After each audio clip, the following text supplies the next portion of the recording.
I'm an addict. My name is Glendora.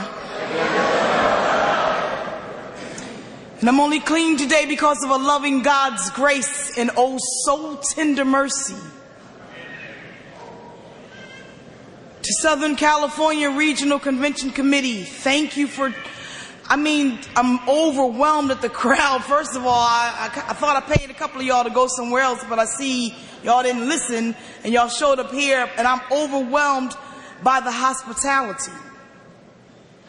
This is the first time I've ever been in California, and it's the bomb.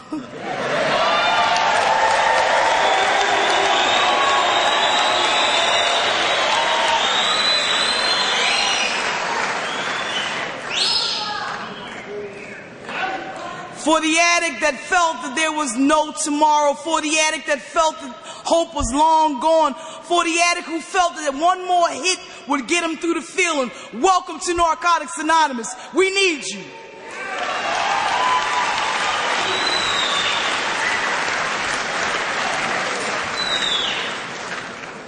As I said earlier, I'm only clean through a loving God's grace. And I never want to take that for granted and feel that I'm doing this. See, I've come a long way all the way from Philadelphia here to celebrate this convention with this committee. And it's an honor today to be able to come out of a driveway that I stayed in for 13 years. God is awesome. Narcotics Anonymous, in order for you to identify what stands here before you, you need to know what walked up in here in 1986. They call me Chameleon Woman. I adapt to any situation depending on who had the money and who had the dope. I'm very good at transforming. I'm very good at sliding in and being very quiet and observant. I live to use and I used to live very simply. I'm an addict. I did all things in order to stay out there. I was a good soldier for the disease of addiction. I recruited real hard. We all needed a few good men. A few good women too. And I stayed out there so long that it felt normal to be in that environment. At some point at the beginning, it was uncomfortable, but it's amazing how the disease of addiction will transform what was once not normal into what is normal. What I'm saying is I had a home to go to, running water, soap, towels, the whole love, the family, but I made choices. And I wound up at the end of my addiction running around in an abandoned building trying to make furniture out of crates and boxes, inviting most of you in and you coming in there using buckets to urinate in and finding this place comfortable. They said there's a level of animalistic level that we get to in active addiction. I believe even animals have a sense to some degree how to go home when they hurt or hungry. I wouldn't even go there then. They didn't like me getting high with them because I was a creeper. I would always see something coming. I knew it was going to get me, and somebody was on the roof. They wanted me to go real bad. And I stayed out there so long that all the values that were taught to me as a young girl had long since disappeared. The God of my understanding at that time only came in my thoughts when the drugs were running low, or the money was running low, or my behind was sore from tricking. All of a sudden it was like, God, please help me. I stayed up there so long, 13 years of trying to fit in the world that I just didn't feel okay, and the skin I was in was never a comfortable place to be. You always seemed much more happier than me. It always felt that the world got more than me. I didn't understand why God didn't love me the way He loved you, so I used. And at the end of my run, I was in an abandoned building, doing a job on a guy that required no application, if you know what I mean. And the funniest thing about insanity, now that I got a couple of years clean, you can look back on it. I can remember my older sister telling my mother, well, you know Glendora is doing a job, and I ain't gonna say what job, you know what job, and she charging $5. And the insanity told me, say, look, Mom, no, she lying, I charge 10. Never thought there was anything insane in that action. I was a die-hard dope fiend. Anything that would take me outside of myself, anything that would make me feel okay with you touching my body, anything that would erase the pain of rejection, anything that would make me be all right with the moment, I used. And I stayed up there for 13 and a half years using. And I hit a bottom, and I'm sorry, it was my bottom, and I choose not to add another part to my story. It was bad enough for me. I can remember the very end, and this is like the end. You know how many ends I had? Man.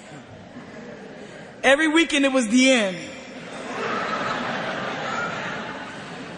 Mom, God love her. I love her dearly. She was one of my greatest enablers. She said, I'm going to take you away from here. Geographical change. We're going to go to Walt Disney World. You're taking an active addict to Walt Disney World. I ain't packed no clothes. I packed my paraphernalia just in case. And the disease of addiction is not impressed by geographical change. It has its own airline.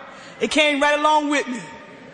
And I got to Walt Disney World, and I'm seeing the sights with no money in my pocket but a burning desire to use. And I'm robbing Walt Disney blind. I mean, I thought it was like we paid to get in, so everything was free. So my little sister was imitating me, and I'm thinking I'm showing her the right way to do this thing, like, cause she's slow and stealing, like, she's messing up my groove here. We get to the gate, it's 105 degrees in the shade, and like we like getting ready to roll out of there with all this paraphernalia and all these goodies. And the Keystone cops pulled up on us and said, we want to talk to you about your shopping habits. So the good addict that I am, I took advantage of the situation. They made us walk behind Cinderella's pumpkin. So I'm in a parade, I figure I better wave. Hey! Hey! I knew I was going to jail. I figured I had one good hoopla before I went down. We got backstage, and like they told us to sit in this room. They call it the dragnet room. It had a light bulb this big.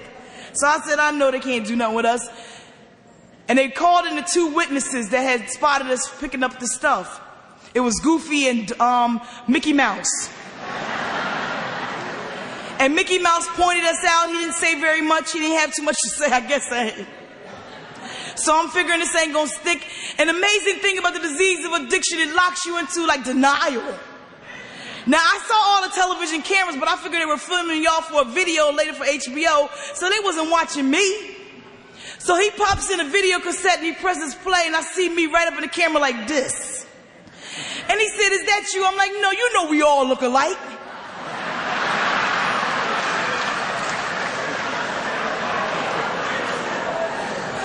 And when they started talking that 1 to 5 Florida penitentiary time, it's amazing how sanity is restored.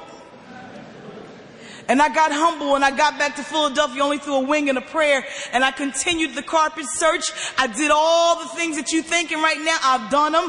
I used young girls and made them trick in order to get high. Understand this, in my mind, I figure if they didn't sleep with the man, I slept with them. It didn't count as a sin. My thinking. I went out there and I hustled and I did everything. I read books on how to be a prostitute, 101. I stood on the corner. I was so confused. Everybody else was on Broad Street. I was on Stanton Avenue. Everybody thought I was trying to catch the bus. I'm like, get out of here. I'm trying to get some. It was a very confusing time in my life. And somewhere in the midst of all that insanity, I lost me. Society brands the crack addict as gray, skinny, and like drawn up. I was a big girl. I'm like, look, I ain't that bad yet. And it's amazing that one person used to see digging in the trash cans and scratching and all that other stuff. You say, if I ever get like that, I'm going to give it up. All of a sudden, at the end of the addiction, that's my best, that's my roadie, that's my girl. We became best friends, and we were scratching and digging and itching and smelling the same. And it's amazing how funk just travels around. You start blaming everybody else when you know it's you. Who's that stinking? It's you. You're the only one in here. Damn!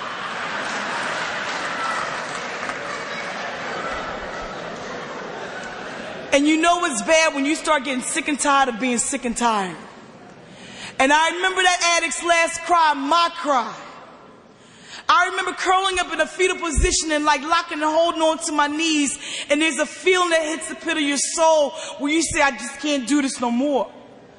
And you cry out, and there's a cry that no producer, no director, no motion picture studio could ever recreate. It's that addict's cry from inside that says, God, please, please, if you just hear me this one time, God, please, please, please, can you help me? I don't want to be here. I don't even know where here is anymore. I don't feel anymore. I have a way of turning feelings off and on like a light switch. Can you show me out of the darkness? And I didn't believe that the miracles can happen for me because I would see people actually living lives, going around, going to work, clean and like smelling good. And I couldn't connect with that. The spiritual connection that was disconnected. And I went away. I couldn't take anymore. I went away. And an attitude of indifference and intolerance and pride and ego will follow you. And I went in this facility and I did the 7-day detox thing. Went in there with my mother's clothes. And I went in there feeling like I'm not as bad as all these other addicts. I'm just in here to help them out because they need a little help.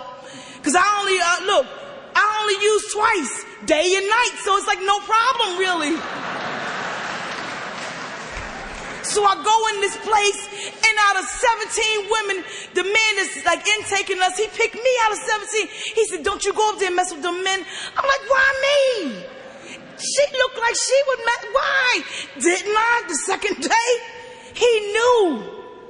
I climbed over the wall and found the men. And I got in there, and the funniest thing about God is like he's so loving. He knows where to hit you at in order to get your attention. I'm on the phone because the disease is telling me, check out. You got 2 days clean. You can go back out and do it differently.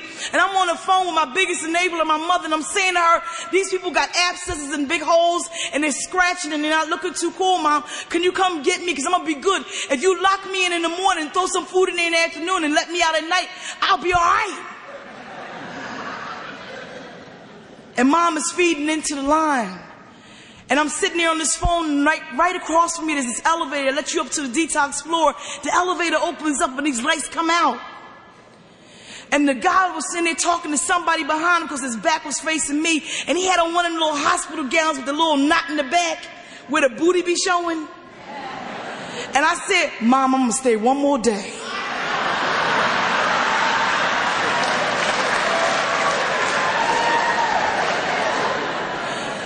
And I thank God for that booty because, see,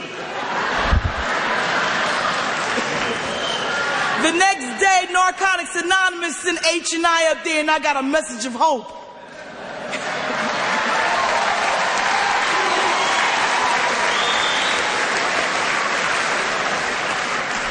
And I heard some stuff coming out of these addicts' mouths that I couldn't relate to because I was still in the zone, but all I knew was that they said that they had used like I used.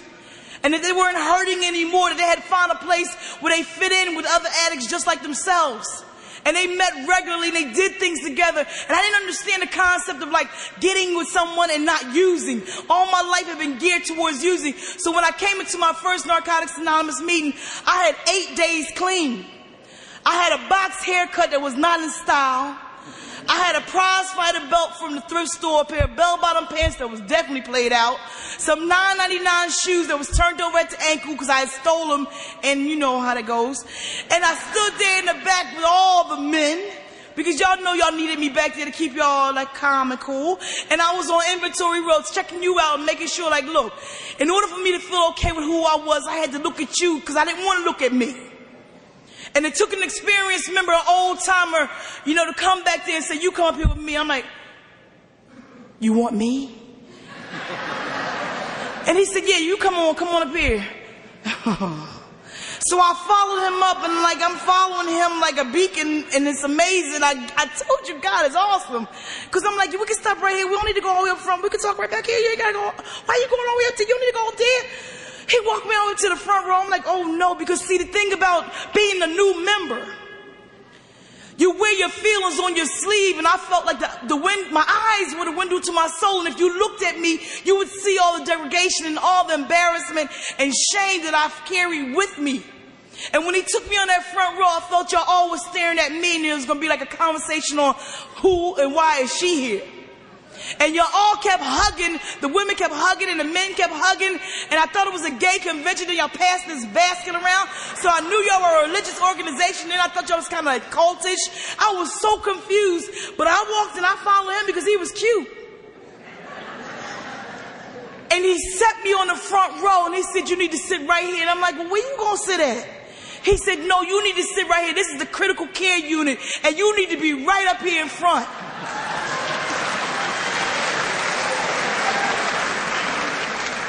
And Narcotics Anonymous, I have sat on that road for 14 years. And that's how I stayed here.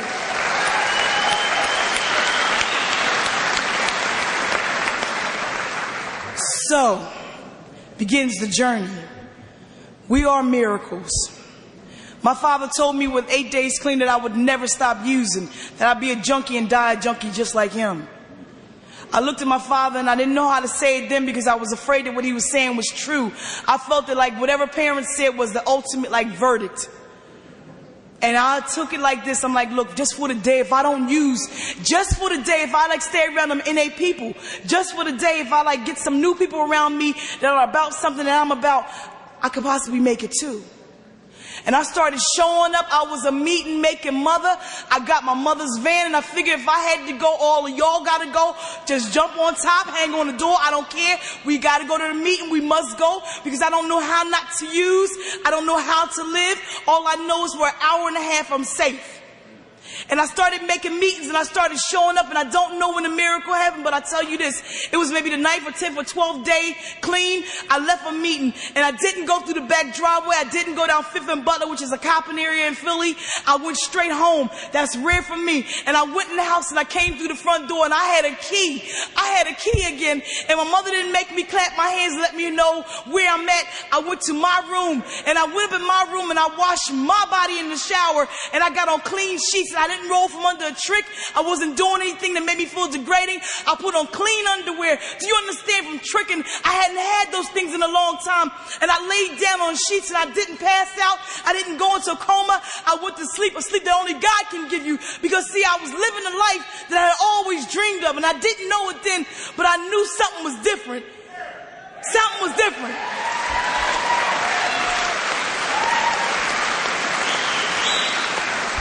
And I went to sleep, Narcotics Anonymous, and when I woke that next morning, them same birds that used to drive me crazy in active addiction, I used to want to kill them. Them birds were making this beautiful noise. It was okay. It was like not bothering me. And like, look, my story's always been I'm Dracula's daughter. I don't know about you, but I did better in the dark. I rolled in the dark. Most of my relationships were in the dark. Look, I met him in the dark. I met him in the dark. We came on my house in the dark. We had sex in the dark. He got up in the dark. He went home in the dark. He came back the next night in the dark. So come on, up the light. Are you serious? So here we go. Now follow me. I can talk really fast. So now, I wake up. I hear the birds. I see the sun. I'm not like this. I'm like, oh my God. And I look on the dress. And the night before we had a little basket passed around. And I put my little dollar in. I was so proud of myself. But I had some change left over. And I looked over on the dresser that morning. I saw that dollar and something since. That was my spiritual awakening. That an addict like me can go to bed and sleep and wake up the next morning with money on her dresser is beyond my wildest dreams. So I said, okay, this is what they're talking about. All right, this is where the change. I don't know what's happening. I'm like comparing myself to your outsides, but it's okay because I'm in the right space. And I'm starting to make meetings and I'm like not understanding this innate language. So I sat down one night and I started thinking about some things and I started backtracking. I'm like, all right, in active addiction, we met regularly at the same place that there was dope there. That was the home group. There was always somebody telling me I was short last week. That was the secretary.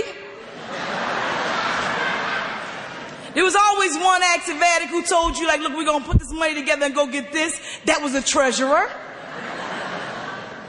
And usually the person with the least amount of money or the least amount of skills was a steward, which was me. And there was always an individual, and I know I'm going to take you back, there was always an individual who took the time to slowly teach you by using up your drugs and your money how to kill yourself. So why not now in recovery we understand the flip side as far as there's nobody other than just like flipping this out negative into the positive. Here's somebody who's teaching me how to live through their experience. In active addiction, here's somebody who's teaching me how to die with their experience. Flip it. It's very simple. So I said, okay, I'm feeling this thing. All right, I got this a little bit. So I started making meetings and I got a home group and I didn't have a sponsor in the beginning because I understand what the hell that was. And y'all kept saying it, and y'all started sounding like parrots. And I thought all y'all were broke and stuck. I told y'all we were a cult. So then one day this girl said to me, are you going to get a sponsor? I said, okay. I'm going to get paid Friday. I'm going to get 2. All right? And I got this sponsor, and I didn't understand how to use it, but I knew this. Let me explain. I want to do this for the newcomer, because you got to understand something. If I happen to forget where I came from, there may be some problems in my present recovery, I'm telling you. So I came in here, and I got this sponsor, and I got this home group, and then all these things started happening for me, and I wasn't using, and all of a sudden, hormones came back. Hormones that had been under arrest for quite a while came back. I didn't ask them to come back. They just popped up one day, and I was at a meeting cleaning up. I was a steward. And I was cleaning up the coffee pot, and it just kind of like hit me. Dad, one-eyed Jack look good. One-eye. All of a sudden, I was in love with everybody. And it didn't take much. You didn't have to say much. You just looked at me, and that was it. We were married with 2 kids and a dog named Toto. And I was in there, and I was like feeling these things, and I started learning about the disease of addiction, which is multifaceted, which means it has so many levels. When you think you got one, here come another one. I started learning, like, look, when I got clean, I started getting some money. I started hitting the diners. And my first experience with the diner was with old timers. And I was at a meeting, and we were outside, and they said, Glenn, you want to go with us to the diner? And as a newer member, I felt intimidated by that clean time. They had a whole year clean. And I was like amazed. And they said, oh, come on. It was cold. And I thought about if I go to the diner with them, I'll get a ride home. So I'll go if you insist. I mean, whatever. So I went to the diner, and I ain't had very much to talk about as a new member because I felt intimidated by this innate language. And they would talk to me, and they would say things to me, and I would say, I'm all right. It's okay. And they ordered these T-bone steaks that were really thick, and they ordered these big cheeseburgers. And I didn't have very much money because I was new at this. I still hadn't learned how to balance money yet, and I was afraid to have too much on me, so I only took a little teeny bit. So I'm in there trying to impress them, but I know I can't hold up like what they was ordering. So I said, I have a tea and a salad. Now understand my story. I came to Narcotics Anonymous a big girl. Ain't nothing changed now. So a tea and a salad to a big girl is like a tic-tac to a whale. It ain't nothing.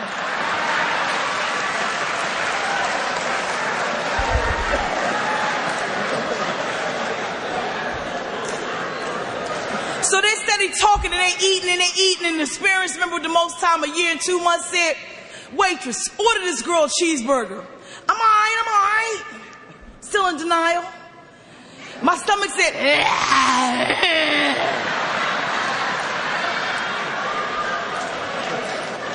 So now understand, I ain't got much conversation going on with these people because I'm not feeling them yet. And then the waitress bring me my hamburger and put it in front of me, right? And my hands are shaking now because, you know them hunger pains, the halts. So I take a bite of this succulent, juicy, watery hamburger, and it hit that void. And that feeling of isolation, and like that feeling of like loneliness, and that feeling of rejection, and that feeling of wanting to fit in sort of subsided. And I came up from biting that hamburger. I said, I've been clean for 30 days. I've been making meetings. I don't go around drugs no more. I don't use nothing. I can keep coming back. I turn everything over. I asked God to remove it.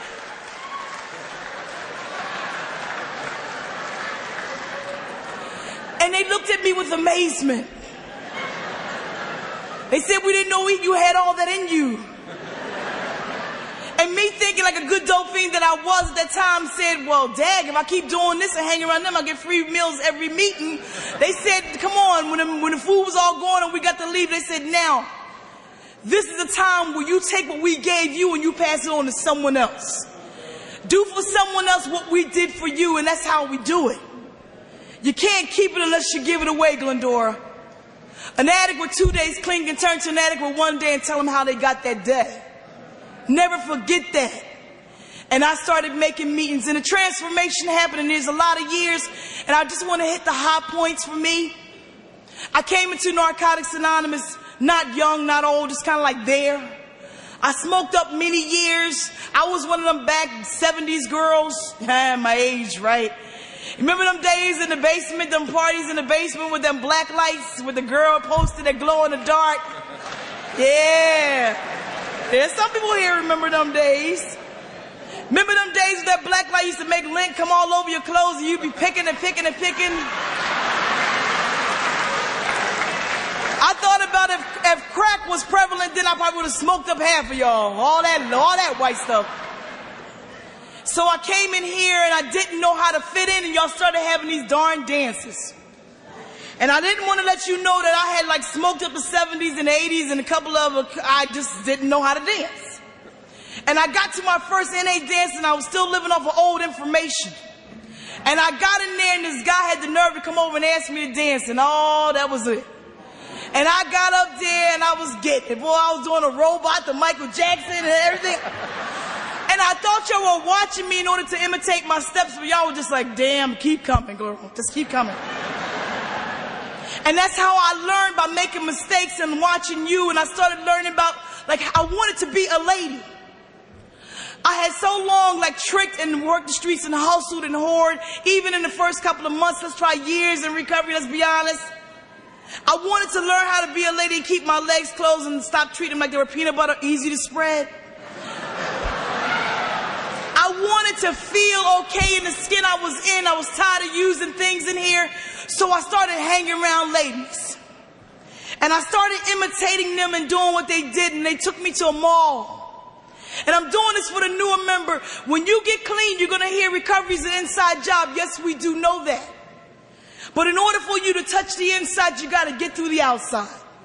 And what you see in the mirror is not the inside. You connect with the gray skin, the ashy elbows, the bad hairdos. Look, I started learning about weaves and perms and press-on nails. I was hot. I got in there and the women took me into the mall. Oh my gosh, I found another form of disease rose its head. People were asking me what time did I get off of work from the mall, because I stayed in there so long. I knew when shipments would do. I had shoes of every color, the same style, just in case I might get an outfit in the year 2004. You never know. And I started like mastering some things, and I started like wearing feminine things, and I started like liking who I was, and Victoria was in the secret no more. I liked the fact that I had these things, and these things were not me. They weren't making me. Do you understand? Recovery goes on the inside. Yeah, we dress up the outside, but these were not the things that were me. Without these things, I was okay. And I made meetings. And I used my sponsor because I found out what a sponsor was about. And I started like wanting some of the things I had lost in active addiction. We get in here and we get a couple of months clean, a year or two under our belt, and all of a sudden we want back what we lost. And some of us ain't ready for it, because I believe God will give it to you when He feels you're ready and able to handle it. And I wanted the baby so bad. I wanted the NA baby because I wanted you to like run around in meetings and say, shh, shh, shh, to my baby too, like I did yours. And I wanted this baby. So of course, in order to get this baby, I had to get the husband. And I don't share about this very often, but it's starting to haunt me, so I need to talk about it. I heard you girls sharing about you were married, you met the guy in your home group or your meeting or whatever, and you got married, and to me that put you up here. And it made me feel less than because I was not married, and I'm like wondering what's wrong with me again. So I went to my home group, and the guy looked at me, and I looked at him, and I married him mentally, and it was on. So we got engaged real quick because he just wanted it, and I wanted it, and we did it, and it was good. Okay, thank you. So real quick, the year went by, and we went through the planning of the wedding. And on the day, like maybe 4 months before we got married, I had dropped like 93.5 pounds. And pride and vanity crept up. And I was wearing things spandex hadn't even invented yet, but I was engaged. And I didn't understand why now all the attention I was getting from other men was I shackled to this man. And I started looking at him like out the corner of my eye saying, I'm not sure I want to do this, but because of pride and ego, I was afraid of what NA would say about me if I called it off. So I got there on the day of the wedding, my back went out, the ring bearer head got in the crick. We got flowers from a funeral, my flowers went to somebody else's wedding. It was one of them days you just don't want to remember kind of days. I got up to the front of the altar, and when we got up there and they put the rings on, he put the ring on the wrong finger. And I knew it was effed up from there. We got married and we stayed married maybe more, maybe about 7 or 8 months. And let me explain something to you. Now, I'm speaking very slow, which people in Philly would probably be very amazed.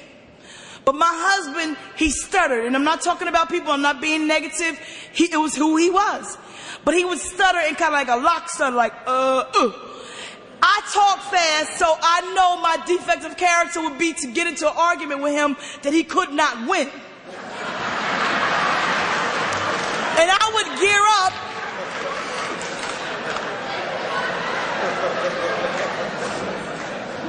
And I would go at him. And my mouth would go so fast by the time he was like, I was out the door, down the street, drove off. He was still, and I would do that. So, of course, you know the marriage didn't last very long. But I learned something about that. You know, I learned a lot about that. Wanting to be where everybody else is thinking that's where you need to be. I had to learn to accept where God has me. And rejoice and have gratitude for where I am right now. So, back to this baby.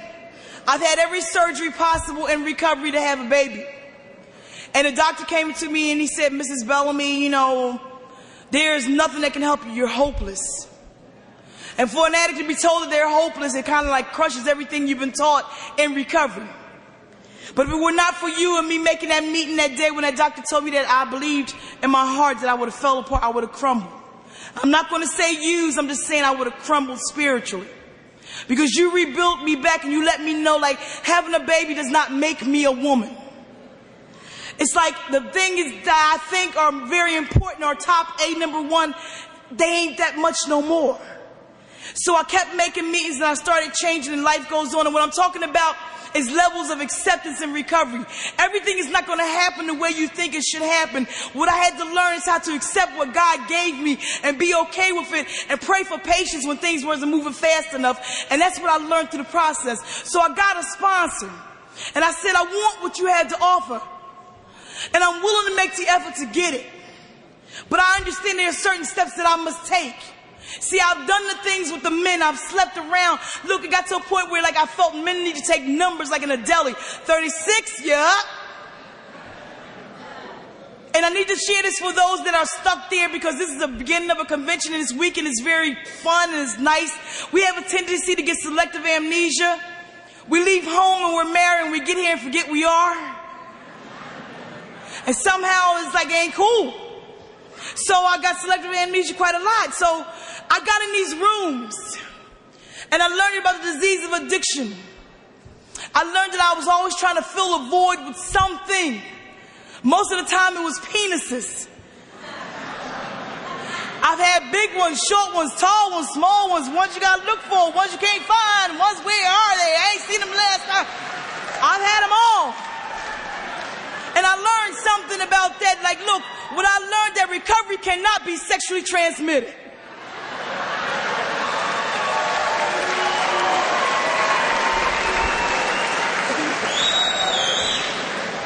This is an investment. Think of it as a large bank account, your life. And the more you put into this program, the more you put into your personal recovery, the more you're going to get out. I started learning about praying when the times are good, so when the times were bad, it wasn't so hard to jump down there and do it. I started learning things about like saying I surrender and letting it go. And when I got to that first step, like, look, that was the cornerstone of my foundation. See, I've always wanted $1 million life. I've always wanted the house on the hill, my life being peaceful, but I've always built it on a $2 foundation. So see, I wanted a foundation that was strong enough to weather any storm, so I needed the steps. The steps are the program.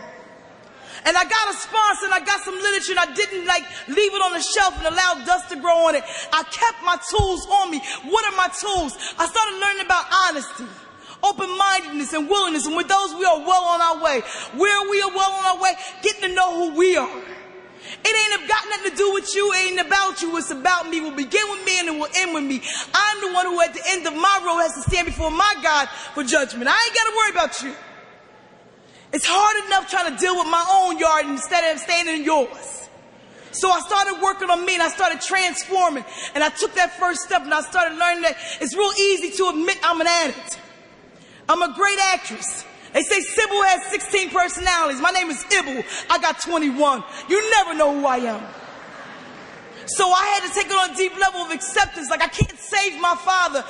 Can't go around people, places, and things and try to save the world reading literature in the crack house. I'm sorry, I can't do it. So I surrendered and I let it go. And when I let go of control, God gives me some serenity. And when I'm given serenity, I'm able to move on to the group, which for me was a power greater than myself. They restored me to sanity. On a lot of days when I want to take some of y'all out of here, I will come to the group and somebody would always share exactly where I was at to restore me and let me know where I could be at if I do what I want to do. And as I got more time clean, I realized, like the second step says, insanity is repeating the same mistake over and over again. How about repeating the same mistake over and over again, knowing the end results, and I still do it anyway because it's just like who I am. But I started believing the power greater than me could restore me to sanity. Restoration takes a process. It doesn't happen overnight. It's through trial and error. And like I had to keep trying. And I started having some hope.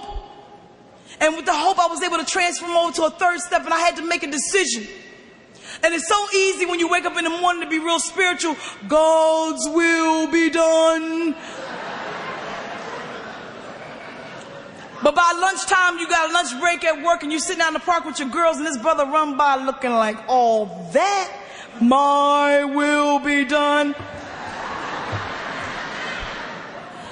So I started learning about pain. Pain for me is a motivator to do the right thing. And I have a tendency to let go and let God. For you on audience, like from this podium, it's so easy to say, yes, I've let go and let God. But have you really let go and let God? Let me give you an example of what I'm talking about. Being in a relationship past the expiration point. You know what I'm saying? It's over. But you telling everybody in the group, yeah, I ain't messing with so-and-so, but you're still calling his house. You still got a secret number to check his messages. You're still at his home group checking him out to see who's in there. You're still going to buy his kid's house. You ain't like them before, but now all of a sudden they're the cutest little kids you ever want to meet. Have you really let go, Glenn?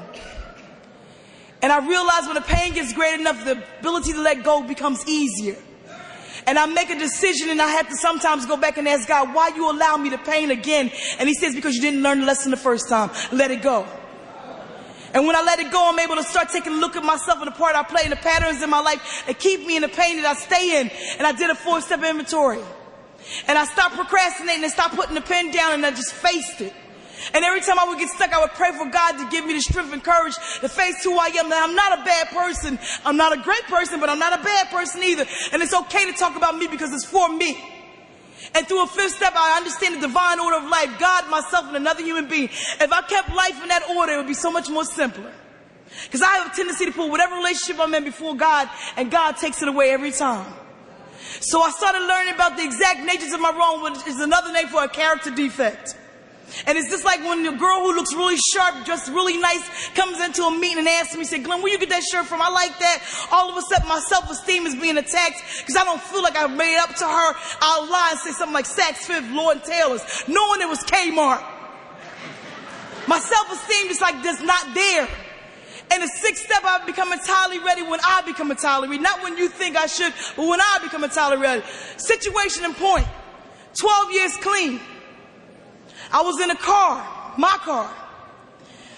I have a license and insurance today only through Narcotics Anonymous, teaching me to do the right thing. I was waiting at the light was red. Right light to wait at. I'm sitting there jamming, I'm all spiritual, God is good.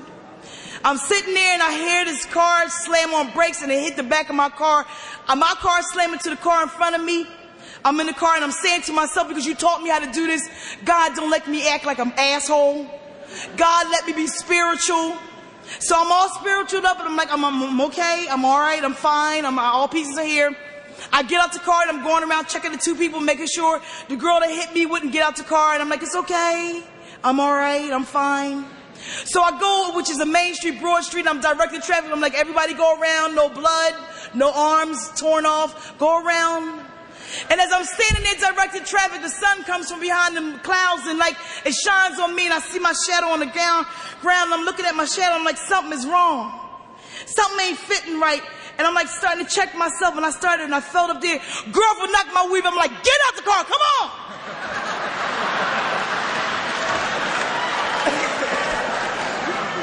And she wouldn't roll her windows down so I can get her, so I was trying to grab her lips through the hole. Now understand, just a few minutes ago, I was entirely ready to have anger removed. It's amazing. When I got back to my car, my weed was sitting on the back seat like one of the kids.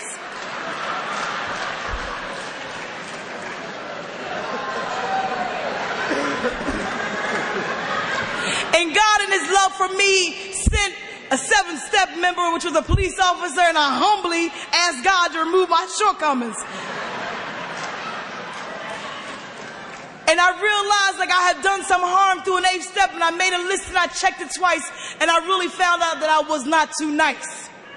On the 9th step, a lot of days I wasn't able to complete the amends, and the best thing was staying clean and not doing further harm to myself or anybody else. Because I've done a lot of married men, and I don't see myself going up to their wives saying, I'm sorry, Mrs. Jones. Me and Mr. Jones had a thing going on. It ain't going on no more, but I'm sorry. I don't see it. And I started learning like 8, 9, 10, 11, and 12 never end. You're never finished. 10th step told me you better check yourself before you wreck yourself. It says, take a look at you. Are you really living the program? Are you an example to a newcomer when you're sitting in the back of the meeting talking through the whole thing? How you acting in group when they're having a business meeting? Are you a person that get upset and change home groups because they don't go by your vote? Glenn, how you living when you see that newcomer crying? Do you feel and wait for everybody else to grab them because you feel like it's just too much work to get all the way over on that side? How you living? Are you really an example? Are you really a messenger? Are you really the person that you want to be? And I started changing. 11th step told me it's like time now to clear up the static. 1 through 10 cleared up the static between me and God. And I started learning like God's will for me was always there anyway. It's just I made choices that didn't connect with his will. And I started learning that God loves me despite some days how I feel about myself. And he'll show me. But I had to learn how, like through prayer and meditation, to connect with his will. And it ain't always easy to practice God's will. I'm sorry. This is from a single person's perspective.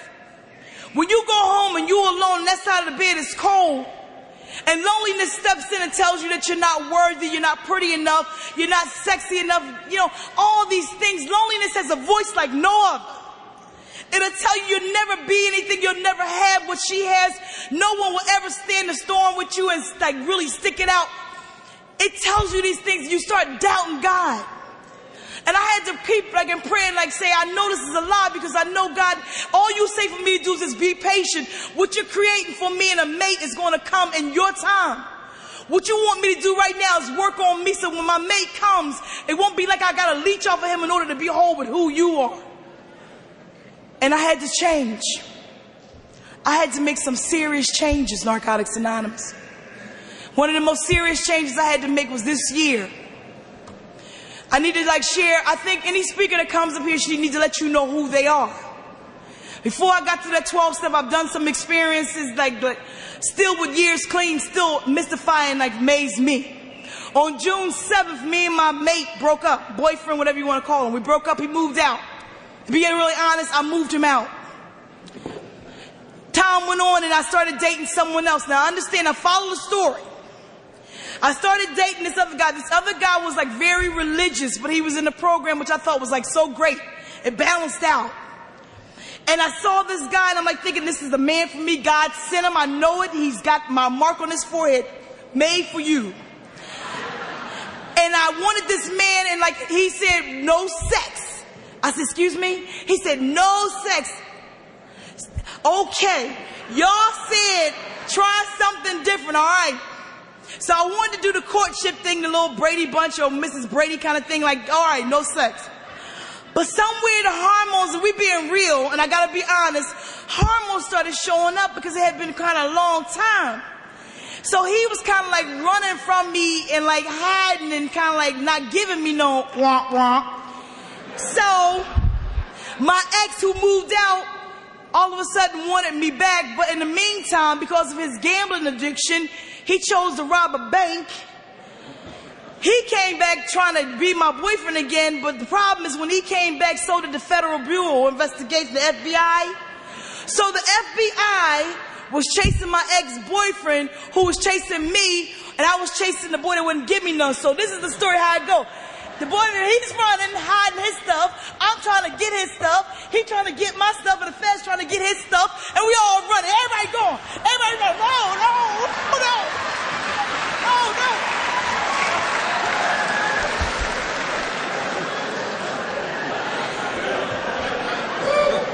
And this is with years clean. So this has been one hell of a year. In the midst of all that, I come out of there to find out that, like, for 2 years now, knowing 12-step is very important. It ain't just about this. It ain't just about flying around the United States being a great speaker. It's about being able to go in them hospitals and them institutions. It's about going in people's homes when they're bedridden and walking with them and letting them know this program still works whether you're there in the rooms or not.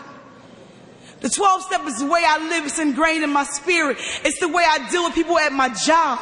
It's the way I handle people out on the streets. It's the way I deal with my neighbor next door. It's the way I deal with my community. So here I go, like, feeling all these, like, spiritual feelings, and, like, the doctor said that I had a tumor. And that the tumor should have been removed 2 years ago, but I chose not to because I wanted this baby I told you about. And I held on to the belief that if I held out a little longer, somebody would come up with a solution for my problem. And so I finally had to surrender because the pain was great enough for me to, like, be bending at the knees. And I wound up having to have a hysterectomy in the midst of all that chaos I just told you about. And I asked God, like, you know, I see babies all the time being born and thrown away in trash cans, mothers leaving them. Why not me? You know, I didn't understand, like, you know, sometimes in order for us to share our experience, we have to go through painful situations and get through and not use to let people know, like, look, you can make it. And I didn't understand what God's purpose in life was for me because, look, my thoughts were like a woman's only job is to make babies, and that was like our main purpose in life. But y'all have proved that's so wrong. I got sponsees all over the United States, and those are my babies. Most of your kids are own daycare centers, and I got most of your kids, and from 6 in the morning to 6 at night, I'm with 4 months to 12 years old. What I'm saying to you, Narcotics Anonymous, is when sometimes life serves you up a lemon, you got to make some lemonade. Sometimes you got to stand in the midst of a storm and, like, just hold on, tie a knot in it, and say, I know God's got something better at the end if I just stand still. See, my fear will tell me to run and lock into, like, that mode of, like, self-pity and, like, self-loathing and self-hatred. But see, the steps are the solution. They tell me, Glenn, it's going to be okay if you just don't get in the way of what I got to do. And, like, a lot of days I don't know if I'm going to make it, but I know through sponsees and sponsorship I'm going to get over.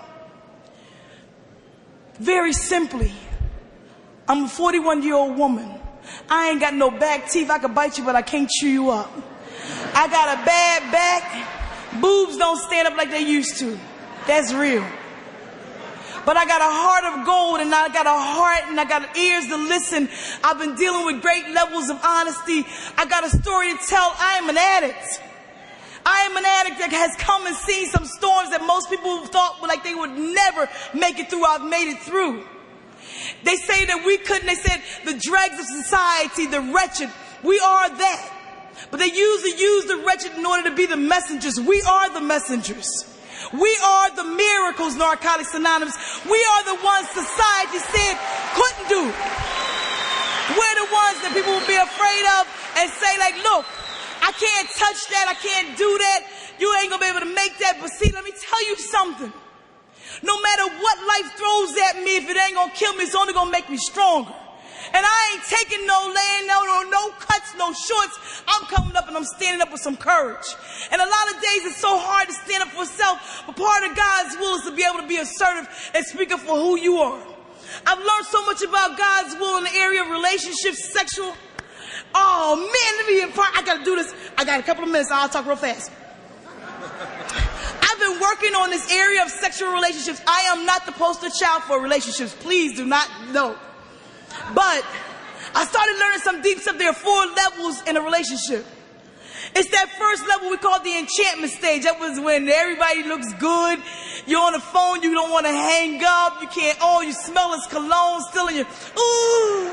Ooh. You even buy a bottle and spray your room yourself. You just can't stop thinking about it. You be at work. Somehow, the second stage slides in there slowly, and it's called disillusionment. All of a sudden, they got bumps on their booty, their breath stink, they snore when they sleep. They ain't as good looking as they was in the dark when you first met them. What happened? The weave is sliding to the left, her nail done popped off, it don't look right. You start saying things you ain't seen before. They always been there, but see, you was stuck in enchantment. Now all of a sudden, you like, what the hell? And you kind of like slowly like roll over into misery. You like, why did I even give her my number? Damn, she keep calling me. I wish she would leave me alone. Give me a little space. I need to find myself. If you ain't find yourself yet, damn, you need to look. And it's usually at this point where I wind up like stopping and start all over with somebody new in enchantment again. But for those of us that have a program in our life that got 12 steps and a sponsor, we are blessed to be able to move into the fourth stage with that same mate. And that last stage is called mutual respect. And what that's saying is I got a life and you got one too. And when we come together, there's quality time spent. I don't need you to make my day sunny or bright because God does that for me. I don't give you the power to make me happy or sad because God does that for me. I don't need you to make me whole because God will do that for me. See, I'm recognizing and understanding that the fifth step serves a dual purpose. It lets me know in order to keep God in always first. See, man may fail you, but God never will. I've always placed the power on man. Do you understand what I'm saying? If his day wasn't going right, he had a bad day with his boss and he take it out on me, my day was shot. Now I have a tendency like, what? You got a bad day? See you later. Don't do it. Mutual respect, loving myself enough to say to you, like, look, whatever you're going through, I'll walk through it with you, but I won't go there with you as far as like being there. No. And so I make changes, y'all. And they don't know what to do with me. Because I ain't taking no shorts. Because I ain't giving no shorts. I ask everybody, well, if it's a party, as far as this relationship is going, what you bringing to this party besides your horn? We all got horns. So I'm changing and I'm growing up. And I'm doing some stuff. Because Narcotics Anonymous shapes and molds you like a lump of clay. And through sponsorship and having sponsees and getting involved with your home group, getting involved in service, letting people know who you are by raising your hand and saying, this is who I am. I may not be who you think I should be, but thank God I'm here. See, we have to remember as experienced members to fan the flame of desire and not dampen it. See, I got to always remember to be an example to the best of my ability and let you know who I am. This is me in a nutshell. I got one disease. I have one fellowship. I have one home group. I got one sponsor. And I got one God. And that's all I need. Thanks for letting me share. I'm done.